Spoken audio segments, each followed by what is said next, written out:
Hey, I'm gonna be drinking some tea this morning, as I do every morning. Got some black tea from Taiwan. I'm excited about it. This weekend I will be going to see a movie. Haven't seen any movies in a very long time. So I'm also excited about that. This movie will be what's called Megalopolis. It seems like it's going to be a weird movie. I like weird movies. I like movies that are pretty heavy with symbolism and heavy with metaphor.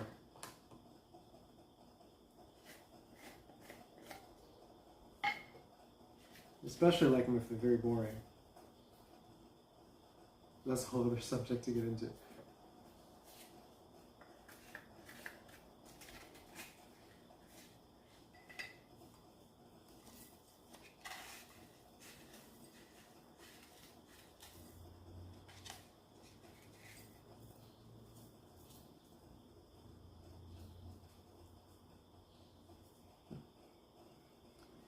I thought I had enough tea, but I may not. This is black tea, also known as red tea. Black tea, I've got 3 grams, 3.9 grams, almost 4 grams.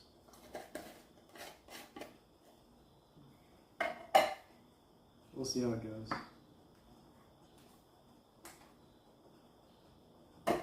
Slightly concerned. Smells like some kind of citrus, like a mandarin or something. But only the rind of the mandarin.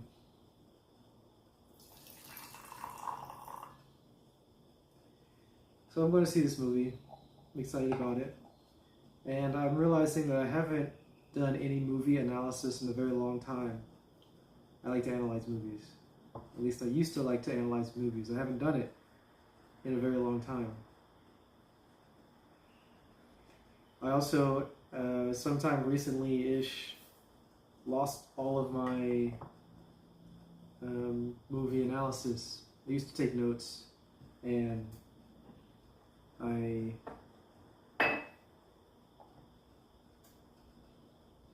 took a lot of notes about movies that I was watching, and organizing the symbolism and different forms of ambiguity, something I might talk about later. And it was a lot of fun. I liked it a lot.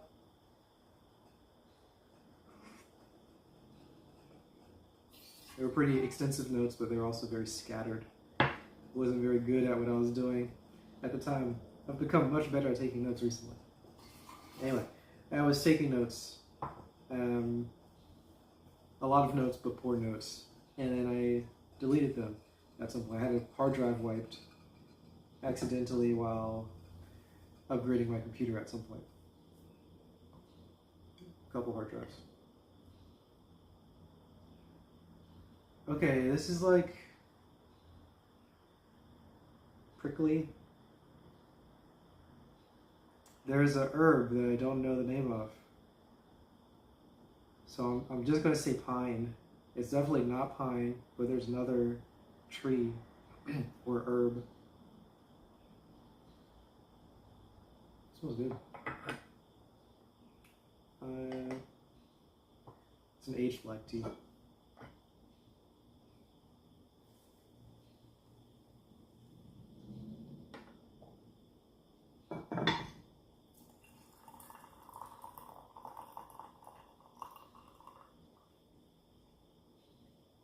Back in the day, I used to make music.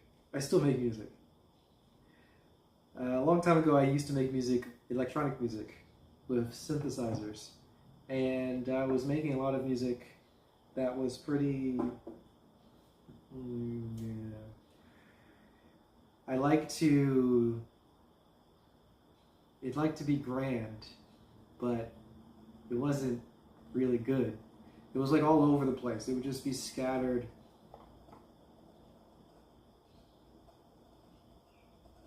It's like cooling. It's like oily.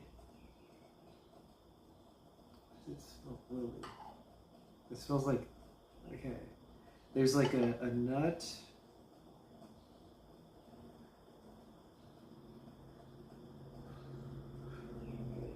It smells delicious. It smells like some type of oil. It smells like some type of like bath bomb. It smells like some type of nut, like cashew nuts. And rose. Delish. I don't know if I need to rinse it. It's the last of the tea that I have, so can't really mess it up. Can't really improve.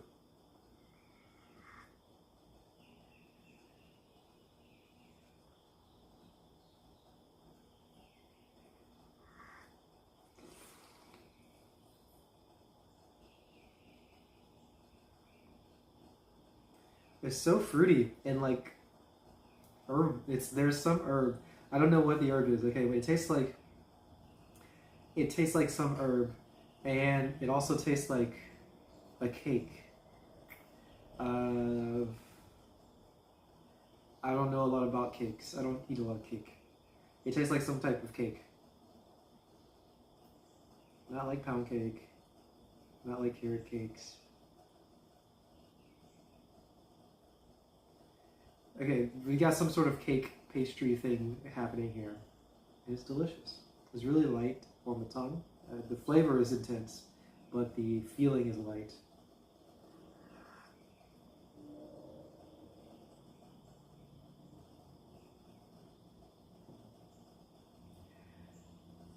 It really just fills the throat.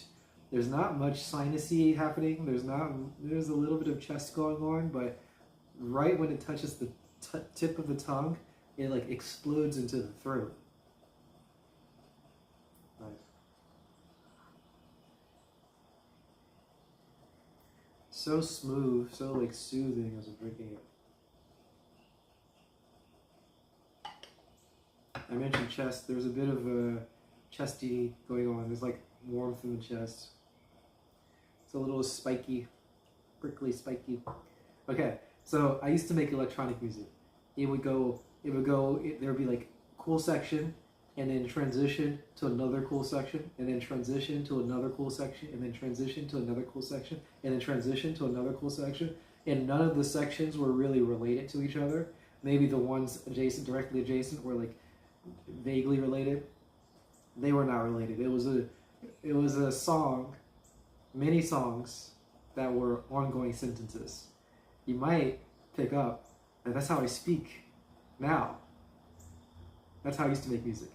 It's very similar, and it became too much. It didn't really become too much. In fact, I just started sharing it with a lot of people, and someone told me that it was too much, and I thought, oh, that's interesting. Maybe it is too much. Let me listen to other music that I like. But then I started listening to some music. There are some songs and musicians. One of them is Infected Mushroom. There are a couple others that make these really long songs that they kind of meander and go into these weird new directions, and I like it because it's interesting and new, and everything just kind of evolves and develops. But then I started listening to them more closely, and I realized that a lot of the times they'll have repeated sections. So maybe the first or the second section will repeat at the end, for example. There'll still be like lots of random things that happen in the middle. There'll be like 5 or 6 different sections of, they could be totally different independent songs, but they're all in this one song. They just kind of go on.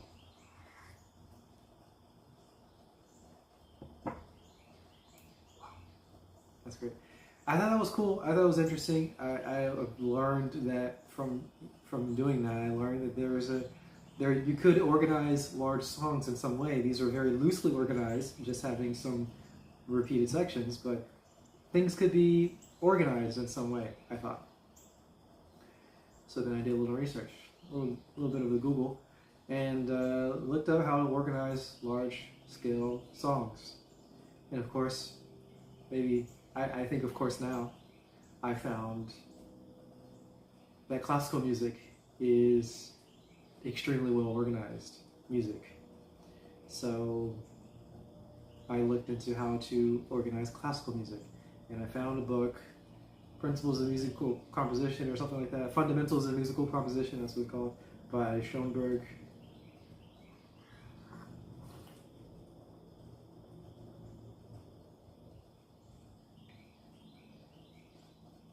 This is some good tea. Wow. I'm surprised. I'm not really surprised. Why am I? I'm experiencing surprise. It's an old tea. Old as in it's aged from 2008, but also old as in I'm sure I bought it 5 years ago or something like that. And it's just been sitting in my tea room. So yeah, I'm surprised that it still has a lot of the punch. It still has the splash. The splash, you drink it a little bit and it just kind of, the splash.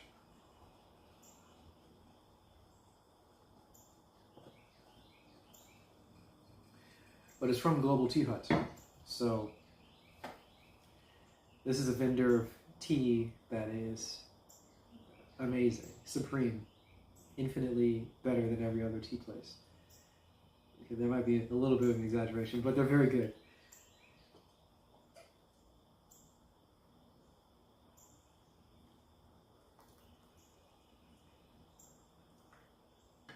Maybe, perhaps, the reason why I drink tea at all.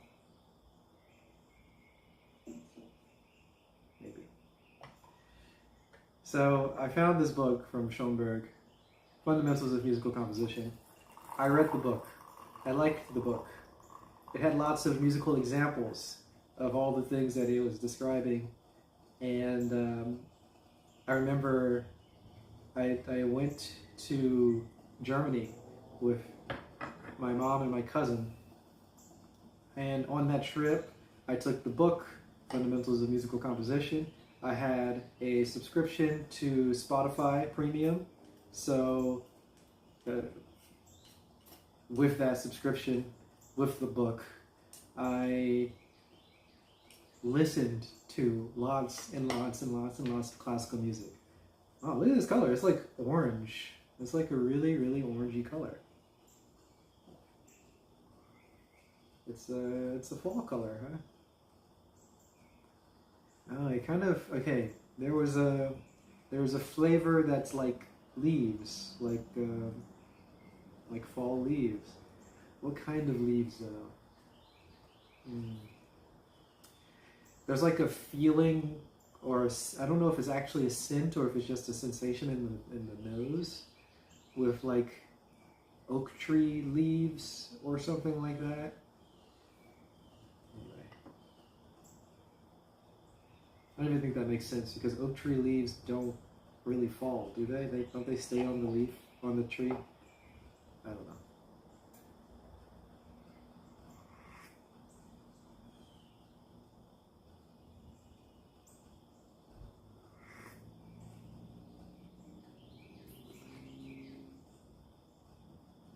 So I started reading this book, Musical Analysis. What Schoenberg is doing a musical analysis. It's called Fundamentals of Musical Composition. He is teaching how to write music, but it's mostly about analyzing music. I think that's right. Maybe it's not. He's analyzing music. I've also read other books from Schoenberg, so I might be mixing up books. I don't know. In this book, what I remember is that he's listening, or he's giving lots of music as examples. It's really cool because classical music has this, there are a lot of different ways of formatting the names of classical music from different composers.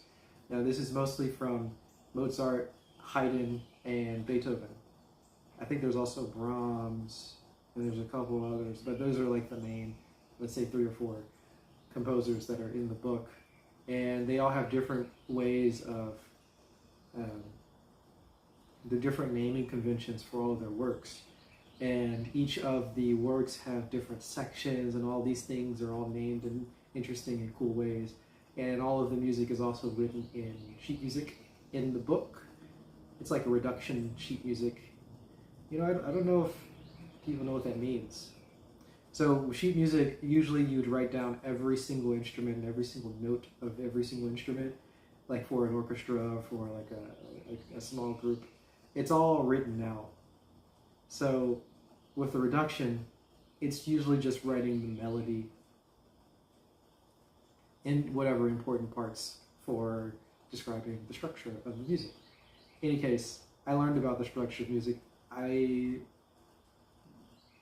only reason why I like classical music is because I read this book.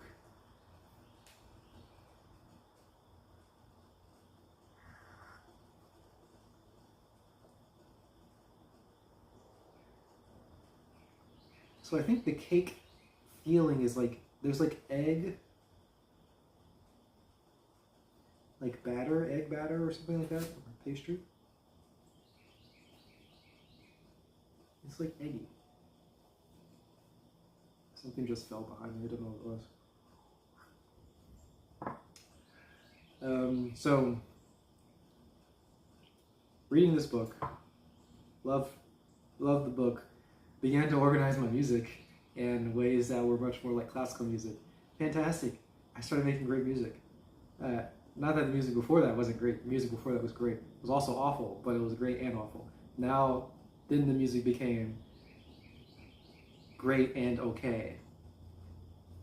When I was making music before, when I was making mostly electronic music, I would pretty much always make the music in one go. Like I would sit down and fully make a song all at once. Wouldn't be able to come back to it. It's just whenever I had an idea, I would sit down and make the music. Fun. That's pretty much how I make music now. It's fun. And when I did that, and then I learned about classical music. I started to compose music a little bit more strictly. I had ideas, write out the ideas, and then you create a song based on writing the form of the song before I actually wrote the music, or before I actually composed it in any other way.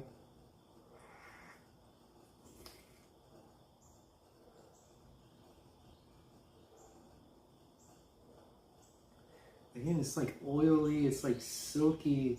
I don't know what the oiliness is coming from or what I mean by that. That's oily. I'm starting to get more in the sinuses now, so more of the flavors coming upwards. It's like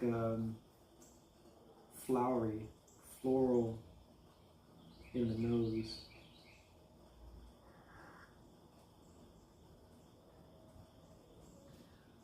Warmth in the chest. Floral in the nose, getting a bit of in the mouth. It's like a prickliness, kind of a black tea prickliness, what you might expect from black tea. No bitter. Still, well, no. I don't know how to distinguish. There are certain things that taste. For example, I'm tasting orange rind, or like mandarin, I said earlier, maybe a tangerine, I don't know, citrus rind. That would be bitter, right? That taste is bitter. Something like that.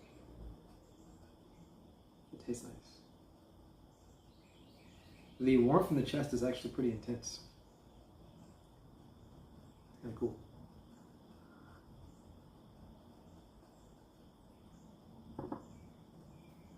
It just occurred to me that the name of this tea is called Symphony. I didn't think about that before. Not incredibly relevant, but kind of a cool coincidence. I started making music that was more structured. I would plan it out, and I've made some very interesting music. I really liked it because when I started to organize my music, I made some electronic music that was pretty well structured. I thought it was cool. Then I started making more.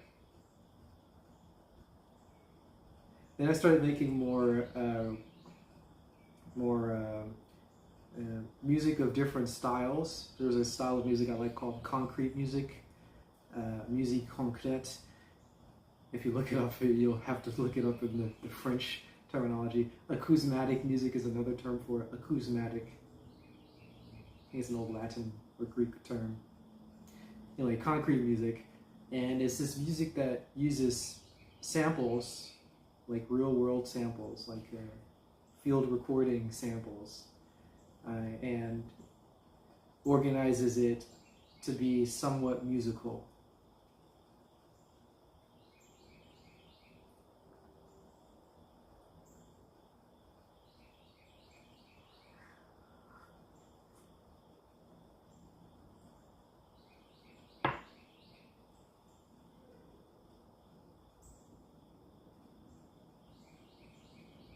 Tea is I was trying to feel nice. Okay, so definitely the citrus is becoming more lime, and there's also a bit of a it's like a spritz. It's like a spritzing. Don't know what that means, but it's like a spritz. It's like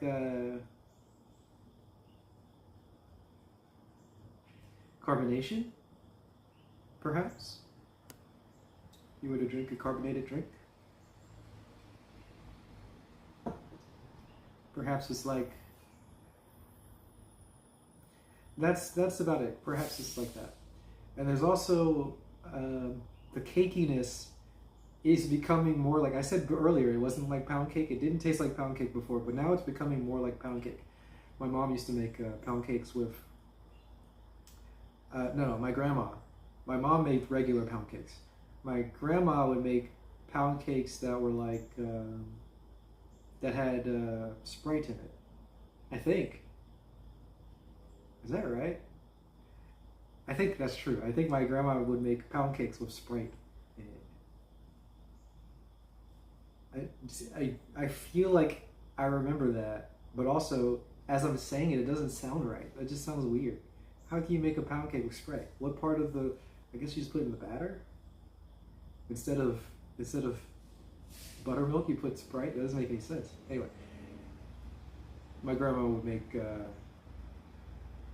cake with Sprite in it. And it kind of tastes like that. That's kind of what I'm getting with this flavor.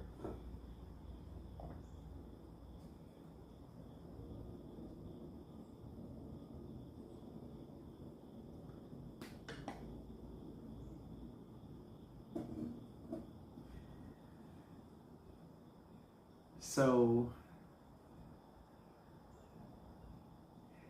again, just a reminder of what we're talking about. And for myself, because I don't remember. I do remember. I'm being facetious. I am talking about liking formalism. Is that right? I began to make music that was structured, right? I started making music that was structured. I made a few songs that were of this concrete music style, but also structured as if it were classical music. Amazing works. I gotta say, amazing. I would love to make more music like that. It's just that it took so long. So much work put into those musics. Some of the songs were what is called plunderphonics, which is simply essentially using samples exclusively, as opposed to using with the concrete music. It's using sounds that are not musical sounds, or not considered, not instruments. Essentially, not using instruments, just using any kind of recorded sound as the basis of the music. But with plunderphonics, it's using samples from other music exclusively. Doesn't have to be exclusively, but exclusively as the foundation. So it's like using samples from a lot of different songs, cutting them up and organizing them together. It's like a collage.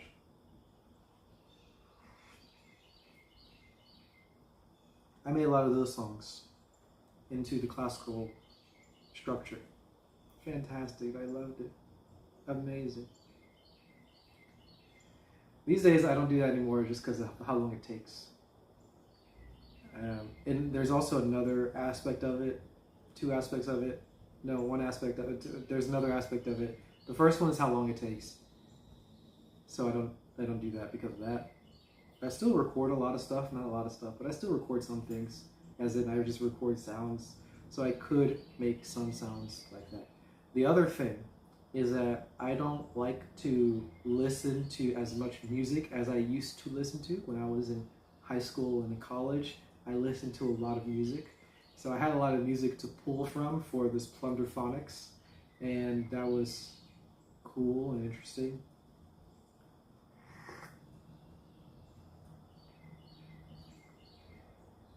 And I like to have lots of different crazy styles and just listen to all these types of music.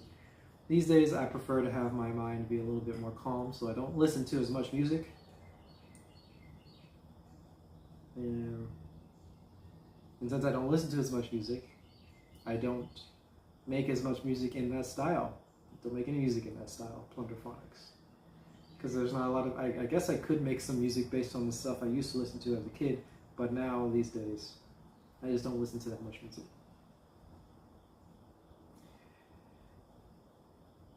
But I also don't compose music at all in the same way that I used to compose music. Mostly the structure I use these days is blues.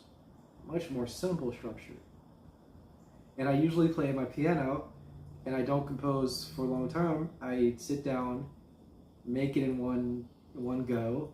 I'll record myself playing for however long I play for. I haven't done it in a long time. Let's say I haven't done it in a couple months these days. But essentially, I'll sit down at the piano, play for about an hour, and then cut from that hour some songs that I wrote.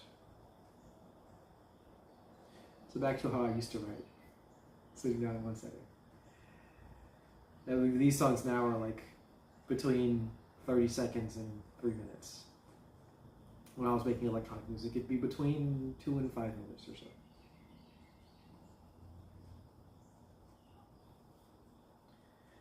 So anyway, from all that, I like classical music with very rigorous structures.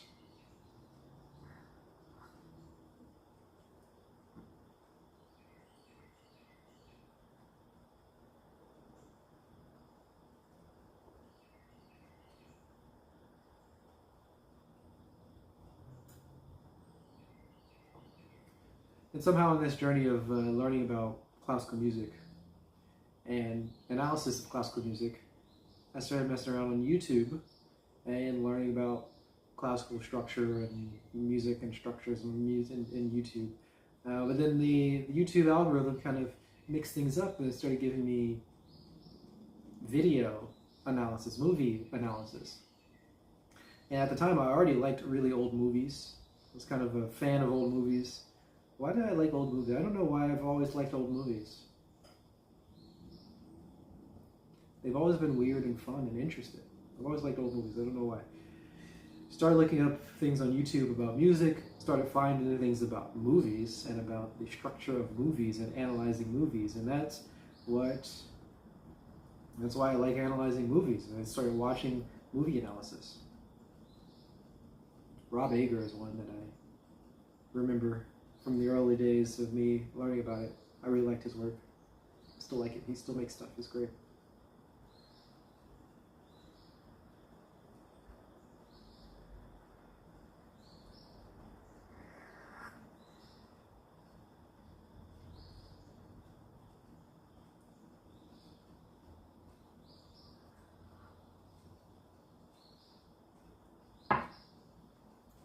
Slight catch in the throat with this tea. I believe I just overbrewed it. Though it still tastes nice, and it's still very smooth. Look at that, a lot of sediment. I haven't paid attention to the amount of sediment. It smells like wild tea. That's what the leaves thing is. The falling leaves. Of course, tea is just leaves. They aren't fallen though, but they're leaves. But I remember that wild white tea has the scent of like fall leaves. Anyway, this is a black tea. I don't really usually associate that scent with this type of tea.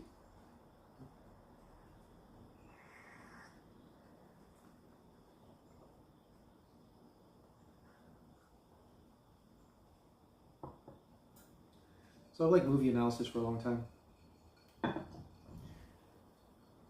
Anyway, at some point, I went to a friend's house, and she had a book called Critical Theory. I got the book right here. I was looking at the book title. It is just titled Critical Theory. Critical Theory, a reader for literary and cultural studies. It's a textbook that she used in school for art criticism. I actually don't remember what she went to school for, but it had something to do with literature, and she took a class about art criticism. Let me count this. I haven't been paying attention to how much I've drank the tea. I believe I'm on the third or fourth steep.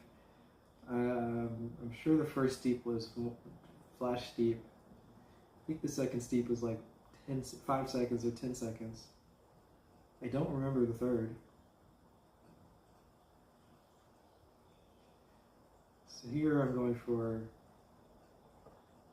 something like 25.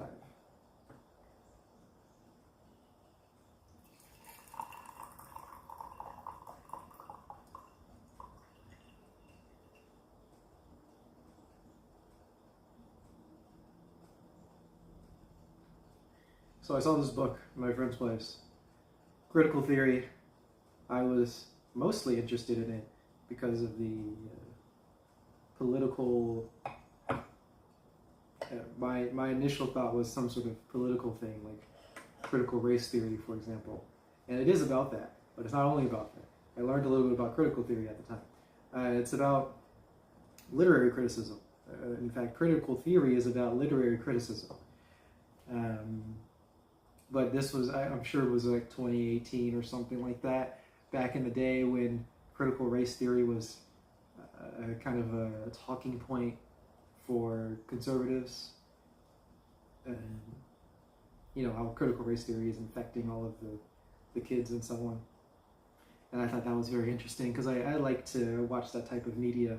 I liked to watch that type of media, but I never knew what critical theory was. So I saw the book. I thought I'll read it. It'd be cool to learn about critical race theory and, you know, anything about critical theory, and teach me about Marxism and how these things are affecting what is being taught in the universities and so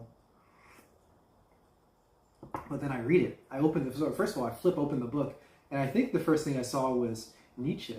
It's got something about Nietzsche. It's about, I think it's Beyond Good and Evil is maybe the book in this textbook. And I flipped a little bit more, and it's got Zizek talking about the Purloined. Is it the Purloined Letter he talks about? Yeah, he talks about the Purloined Letter, Zizek,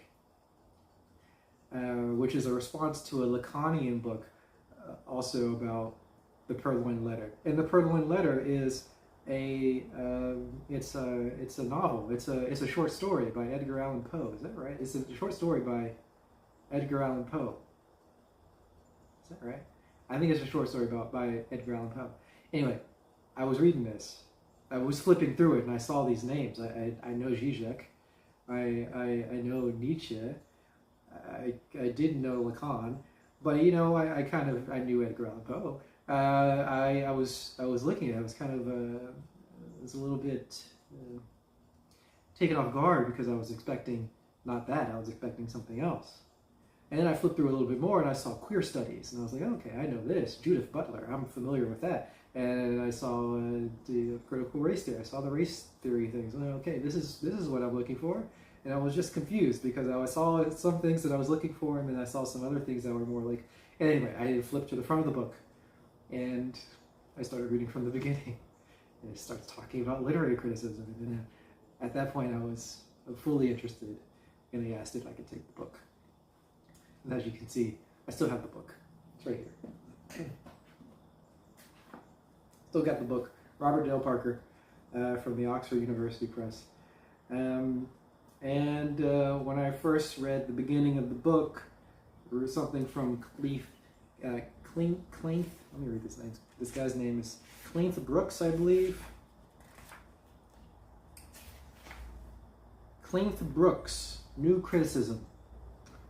This is a person who created a new form of criticism, invented a new form of criticism. He started criticizing literary works in a very unique way.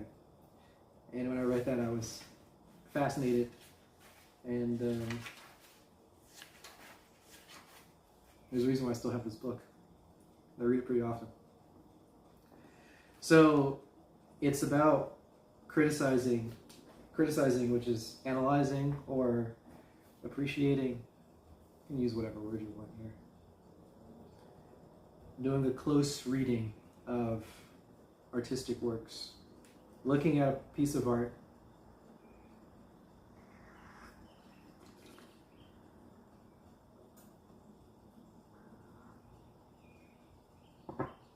This is fantastic tea. It's really light. This brew, great brew. None of the catching of the throat. One more here.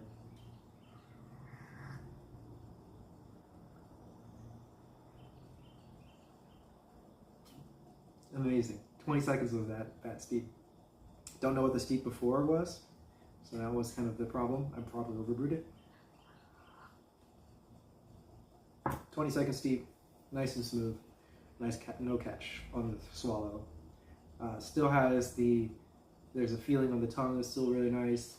Kind of cooling in the mouth. Really, really, really just radiating heat from the chest. Feels great. I don't really have I don't have a clear thought about how it feels. I can feel it in the body. It feels really good. Muscles feel nice and tingly in a good way. Body feels buzzy. But I don't have a clear view of the mental effects. Obviously, because I'm talking so much. You saw from the beginning of the stream, I've just been talking. So I haven't been paying much attention. So this guy, Clint Brooks, he decides, or he notices that the way that people have been analyzing poetry and literary works, it's mostly about poetry to start. Poetry and literary works, the way that people have been analyzing poetry has been through this lens of if a poet, the way to analyze a work of poetry is to essentially read the work and see if you can understand what the artist was intending to write about. That was it. That was pretty much it. All you want to know is if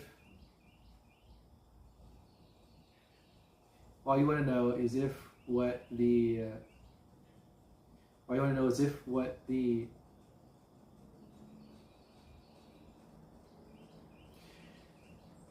I'm distracted thinking of something else.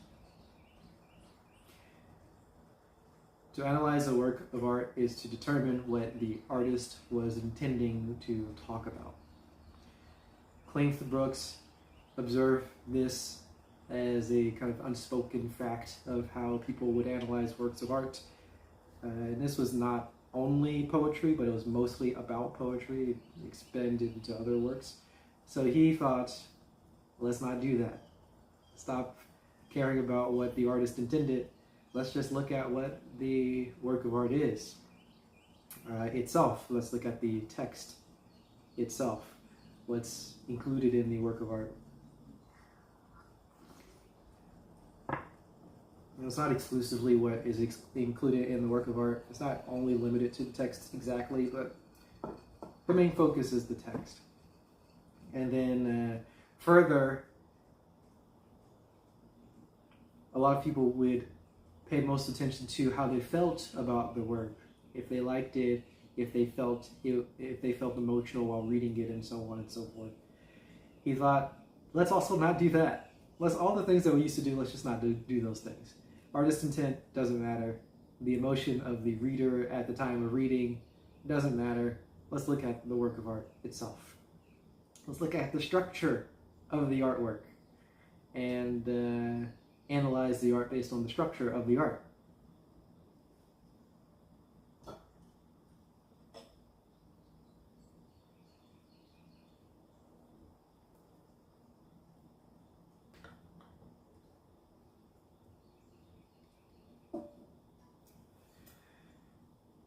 In my talking, I've been drinking this tea very quickly. So this has to be my last tea. I think I'm out of water. Or I'm not, I'm close to out of water. I have to have enough water to rinse off all my stuff. So I'm almost out of tea.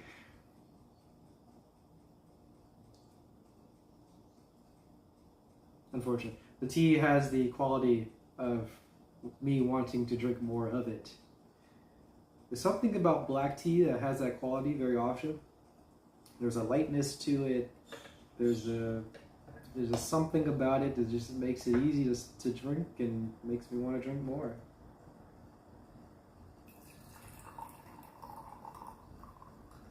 I had a lot of sediment throughout this whole thing. I don't remember if all the pours were nice or not. I'm sure the pours would have been fine. I don't remember anything particularly bad. Wasn't paying attention. But a lot of sediment in all the pores.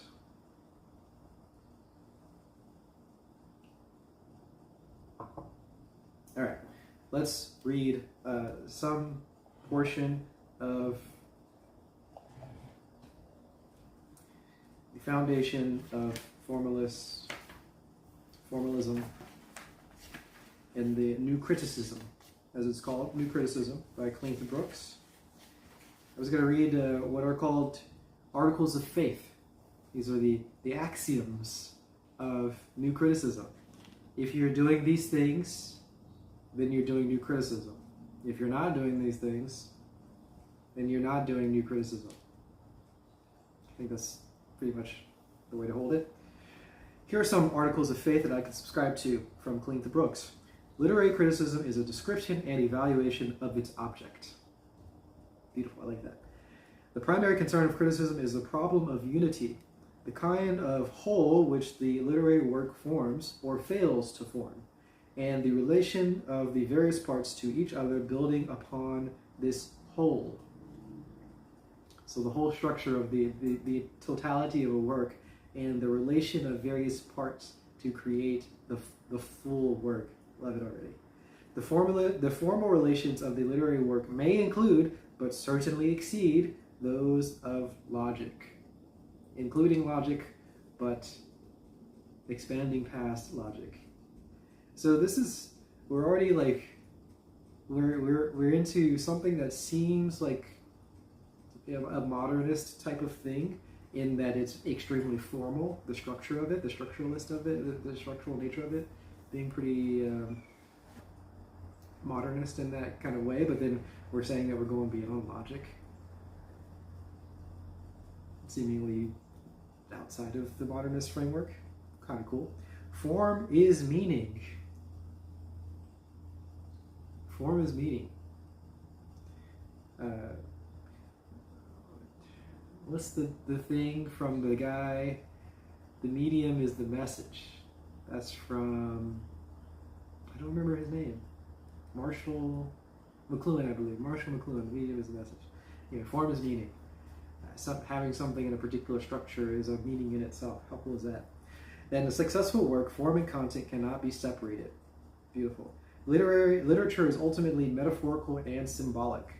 That the general and the universal are not seized upon by abstraction, but got at through the concrete and the particular.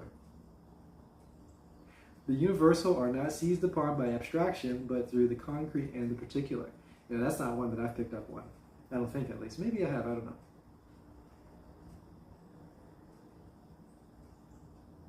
That's what I would have to think about. I gotta think about that one a bit more. I don't know if in my life I seize upon the universal through abstraction more, or through particulars more, or which one I go for. That specific moral problems are the subject matter of literature Wait. Yep, the specific moral problems are the subject matter of literature, but that the purpose of literature is not to point a moral. Oh, okay. Specific moral problems are the subject of literature, but the purpose of literature is not to point a moral. I like that again. I also like works that don't have any moral, essentially non-narrative. I guess I like the idea of works that are non-narrative. Literature that is non-narrative. Poems that are not about particular things. Like a haiku, for example, may not be about a particular sequence of events, or there's no morality to be had. It's just a description of a time period or something like that. That the principles of criticism define the area most relevant to literary criticism. They do not constitute a method for carrying out the criticism. The principles of criticism are defining the relevant area. It's like defining the limits of what criticism is, but it's not giving you a particular method. I like that again.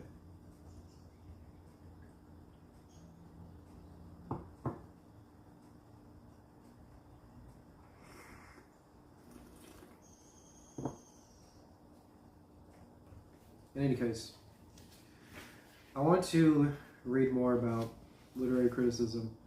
That was just giving some of the limits of formalist criticism.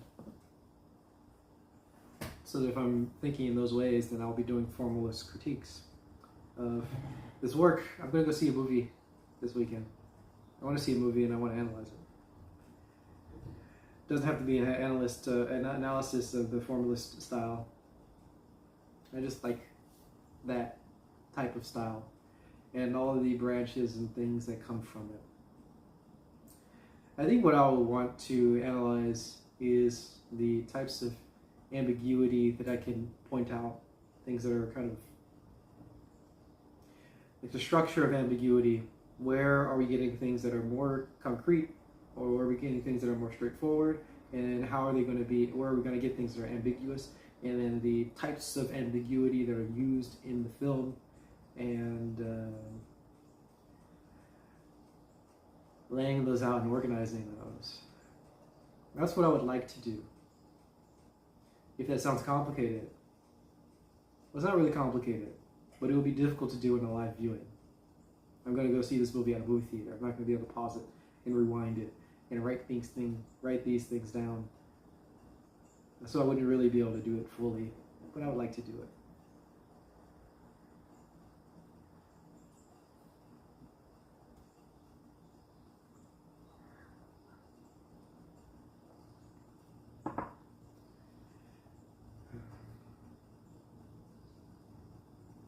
Still smells a lot like rose.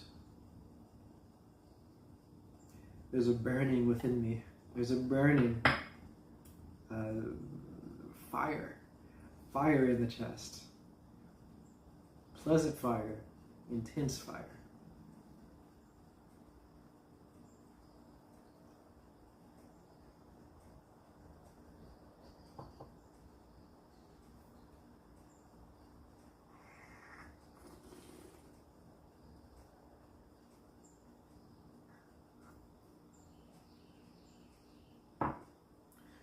I like this matter of literary criticism being about the whole and how parts relate to each other in the whole.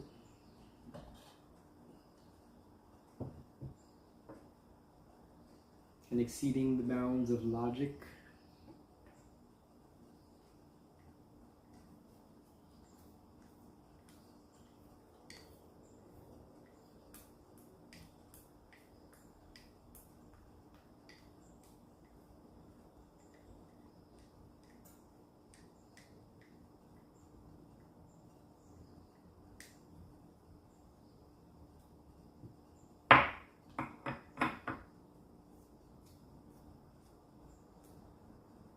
Just things I like.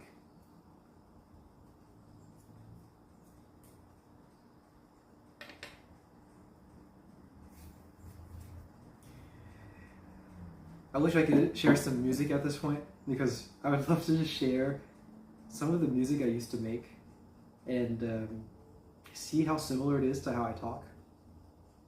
When I just think about, when I just talk kind of randomly, as I'm kind of doing now, as I have been doing, I guess there was like some vague structure to what I was saying, but there's lots of meandering, there are lots of tangents that are happening, there are a lot of things that are irrelevant details that I personally find interesting. That's exactly how my music used to go. In fact, it would be very similar to that, except it didn't terminate. I guess my thought kind of terminated with what I was doing here. This kind of made sense in some sense, but it took a while to get there. The music never got there. So good. So good.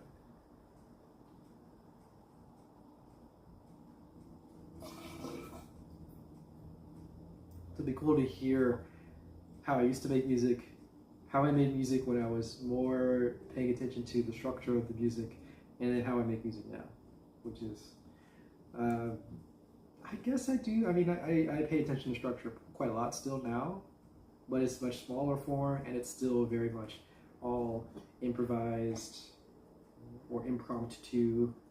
What I mean by that is I make it very short order, short notice. I don't really plan it out ahead.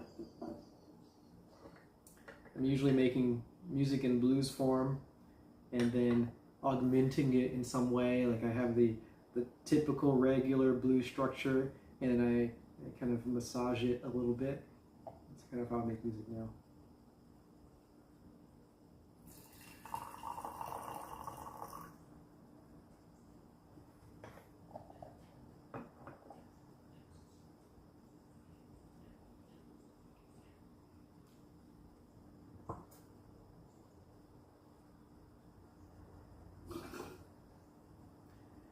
Well, anyway, that's my stream.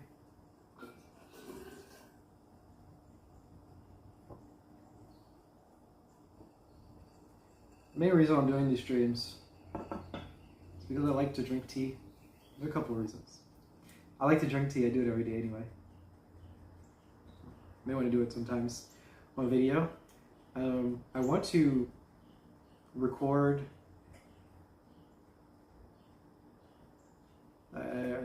as in I want to document, so the same words I believe.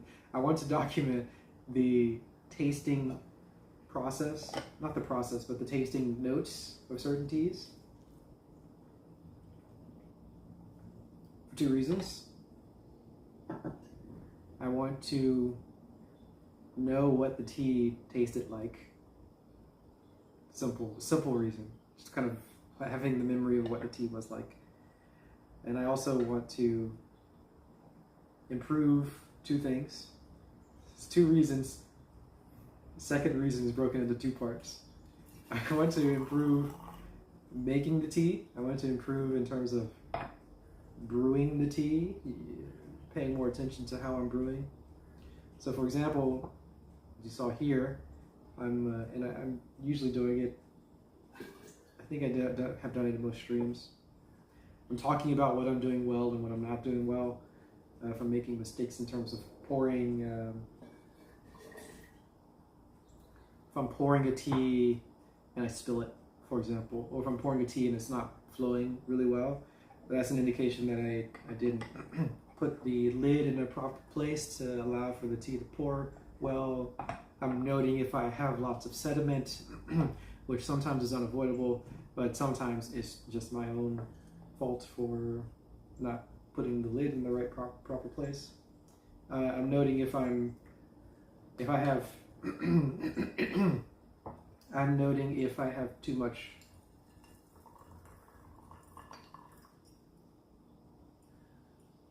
too high temperature, if I'm not brewing at the right temperature.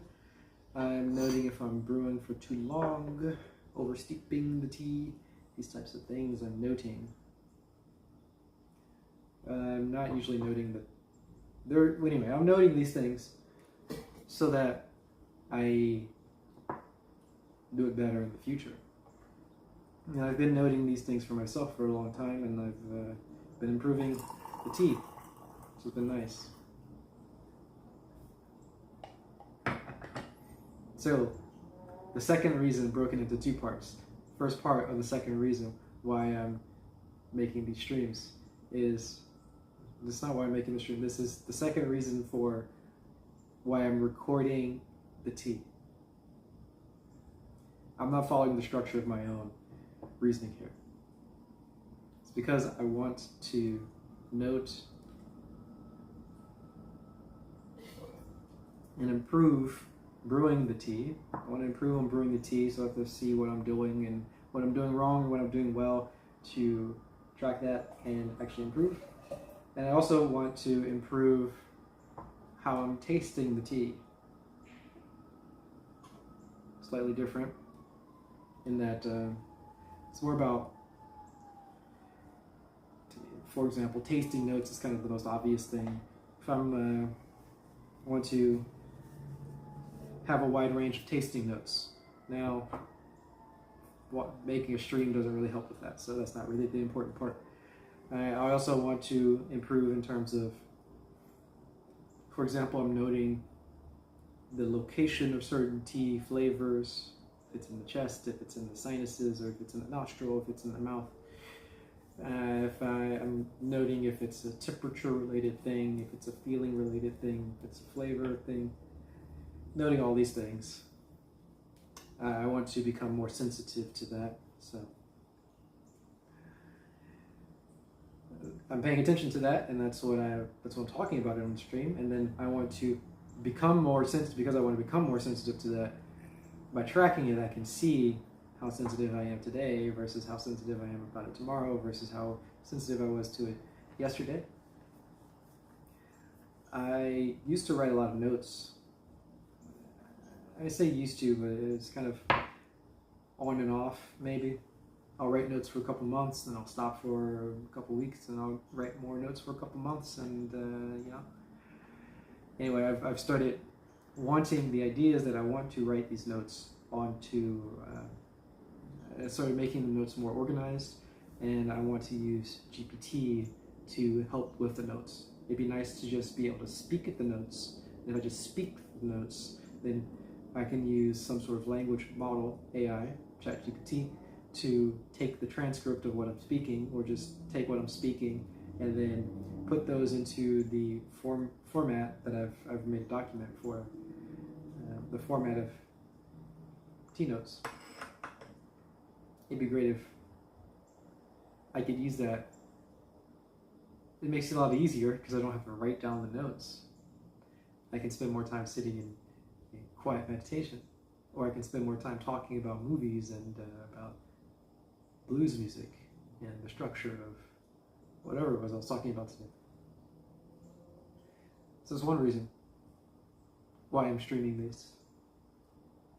It's also nice to be comfortable streaming. Comfort is a strange word to use. I guess I am usually comfortable. I don't feel like I was comfortable today, or I am comfortable today. A little bit talkative, more in the nervous, talkative way. Anyway, streaming to become more comfortable while streaming. Because I've been doing lots of AI-related podcasts with some friends. And it's nice to be comfortable on camera. I guess I'm pretty comfortable on camera. But wait, I could always be more comfortable on camera. So it's nice to be making these streams to become more comfortable on camera. Anyway, I'm giving reasons why I'm streaming. Is that what's happening right now? I don't remember what reasons I gave.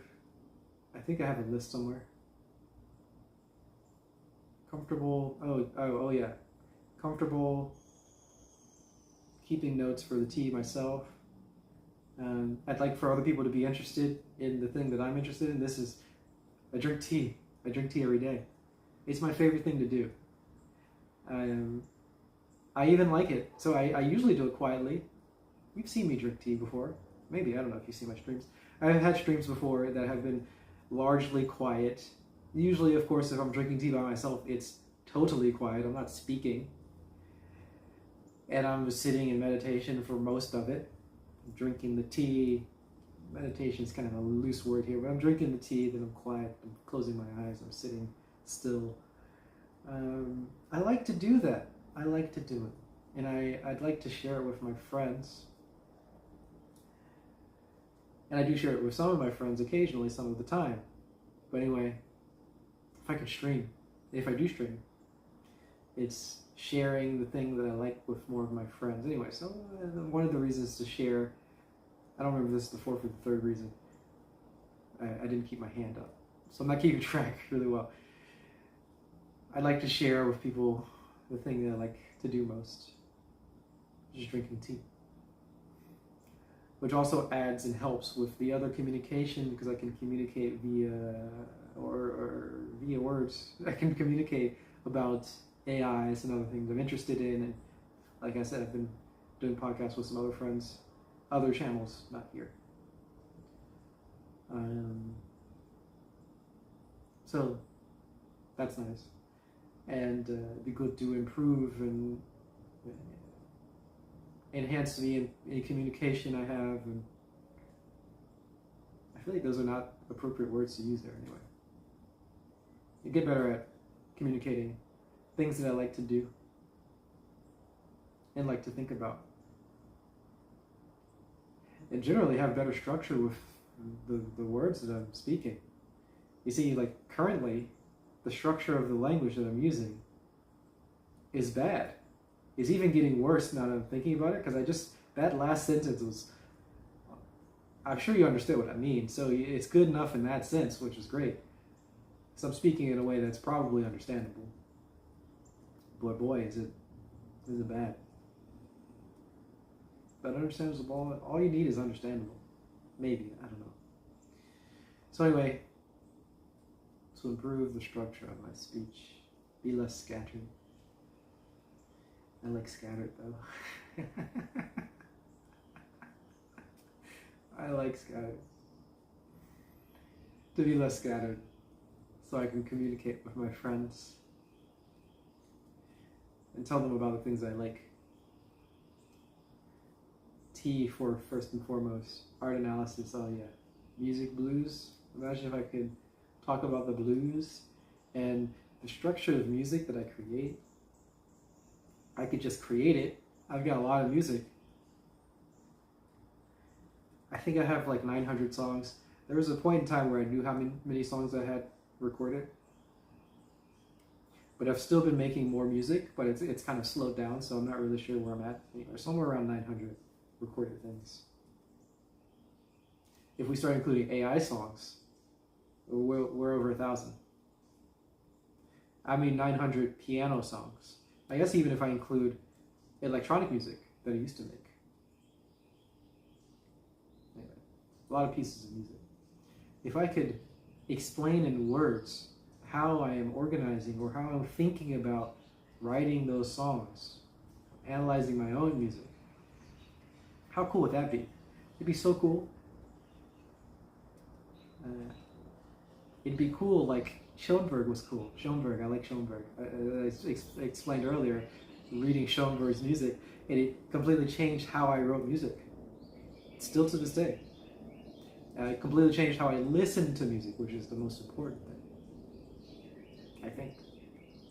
I listen more clearly to music, and I like it so much more because of that. Schoenberg, and then the other folks who, other music analysts, and other movie analysts, and other poetry and painting analysis. From Kandinsky is one that I read a lot of. A lot's a stretch. He has 3 books, I think. 2 books I read. 3 books. Did I read all 3 books? I think he has 2 books. I read his books.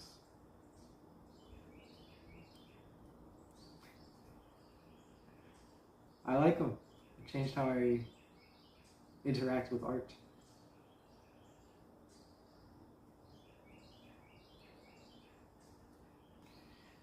Alright, that's my stream. That was fun. I would like to do it again.